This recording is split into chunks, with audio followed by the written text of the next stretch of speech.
nga ba makakuha ng maraming followers sa FB page? Paano nga ba natin makatch ang 60,000 minutes sa ating page?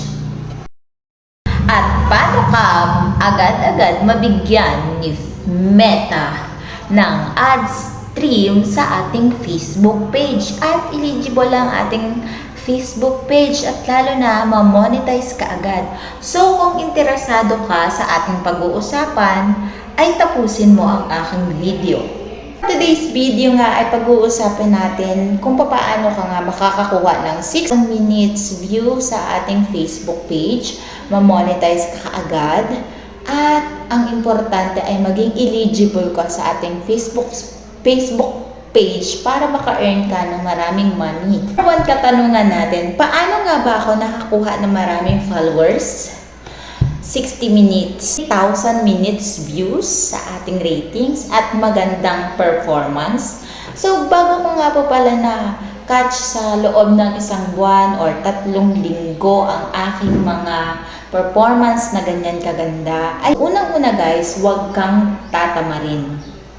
So, napaka-importante guys sa atin ang hindi tamad sa atin kapag nagiging content creator ka, yung nag-vlog ka, yung interesado ka sa iyong pagbablog, yung updated ka palagi. Ayan, napaka-importante niyan guys sa ating Facebook page kung talagang gusto mong maging maganda yung performance mo. Guys, alam na alam ni Meta kung palagi kang updated sa kanya.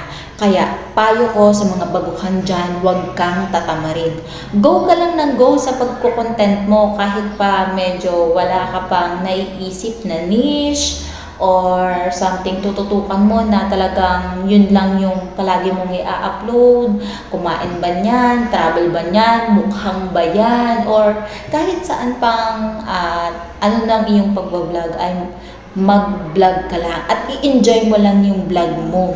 Dalawa nga ay mag-upload ka lang ng mag-upload. So, kapag hindi ka pa kasi monetize or eligible sa ating Facebook page, si Meta laging nakaabang. Lagi siyang nag-update kung updated ka ba, lagi ka bang nag-upload ng Facebook Reels mo, lalo sa pag-reels, lagi ka bang nag-upload ng mga vlog mo, ng picture o something post. Yun, kailangan ni Meta yung mga ganong updated para sa Facebook page mo. Kasi doon niya malalaman kung talagang kailangan ka bang mabigyan ng ad stream, stars.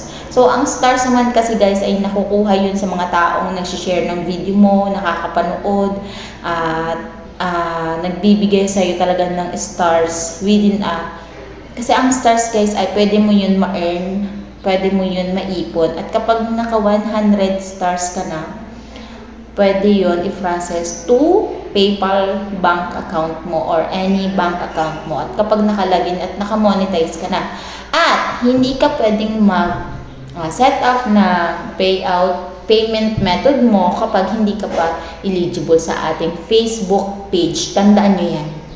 Ang ating topic is yung pangatlo nating step ay paano ko ba na-catch yung 12,000 followers ko. So, hindi talaga ako kaboom talaga lagi. Hindi talaga ako updated palagi. Parang natural lang yung aking Facebook page dati. So, para sa akin kasi personal yun eh. Personal kong Facebook page na talagang nag-boom lang siya ngayon. Meron kasi tayong mga vlog na talagang tatangkilikin ng manunood ng ating viewers, lalo na sa Reels. Marami kasing nagre-Reels ngayon guys. So, kapag meron kang in-upload na talagang interested, magbo-boom talaga yun. So, kapag may nag-boom sa video mo, talagang maraming nanood, maraming nag-share, maraming tumulong, maraming nag-highlight. So, dun ka talagang mai-improve at maraming magka-follow sa'yo. Kaya, sinasabi ko palang number 1 sa atin, huwag kang tatamaring mag-upload at gumawa ng content sa iyong Facebook page or sa YouTube man yan.